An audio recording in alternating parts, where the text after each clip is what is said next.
সংগঠন হিসেবে আওয়ামী লীগের কার্যক্রম নিষিদ্ধের প্রজ্ঞাপনে সই করেছেন প্রধান উপদেষ্টা। এতে গণহত্যার বিচার শেষ না হওয়া পর্যন্ত আওয়ামী লীগের সব কার্যক্রম নিষিদ্ধ করা হয়েছে। আইন মন্ত্রণালয়ের ভোটিং শেষে আনুষ্ঠানিকভাবে প্রজ্ঞাপন জারি করবে স্বরাষ্ট্র মন্ত্রণালয়।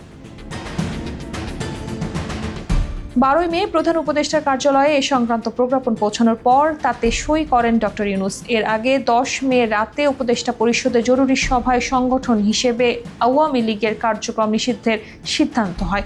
11 মে জানানো হয়, আইন মন্ত্রণালয়ের মতামত পাওয়ার পর স্বরাষ্ট্র মন্ত্রণালয়ের রাজনৈতিক শাখা থেকে ফ্যাসিবাদ ও গণহত্যায় জড়িত দলটির কার্যক্রমে নিষেধাজ্ঞা দিয়ে প্রজ্ঞাপন জারি করা হবে।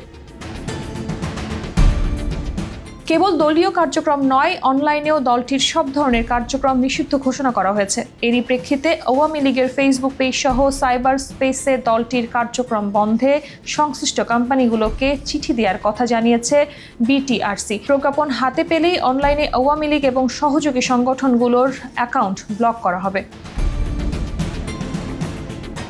একই সঙ্গে সন্ত্রাস বিরোধী আইনেও সংশোধনী আনছে আইন মন্ত্রণালয়। ইতোমধ্যে এ সংক্রান্ত অধ্যাদেশ জারি হওয়ায় ট্রাইব্যুনালের আদেশেই রাজনৈতিক দলের কার্যক্রম নিষিদ্ধ করতে পারবে সরকার। সন্ত্রাসী কর্মকাণ্ড ও এ ধরনের অপরাধে রাজনৈতিক দল বা অধস্তন সত্তা, অঙ্গ সংগঠন, যে কোনো ব্যক্তি বা গোষ্ঠীকে নিষিদ্ধ ঘোষণা সহ প্রয়োজনীয় শাস্তি দেওয়ার ক্ষমতা পেয়েছে আন্তর্জাতিক অপরাধ ট্রাইব্যুনাল। রাজনৈতিক দল হিসেবেও আওয়ামী লীগের নিবন্ধন বাতিলের প্রশ্নে চূড়ান্ত সিদ্ধান্ত নিতে যাচ্ছে নির্বাচন কমিশন।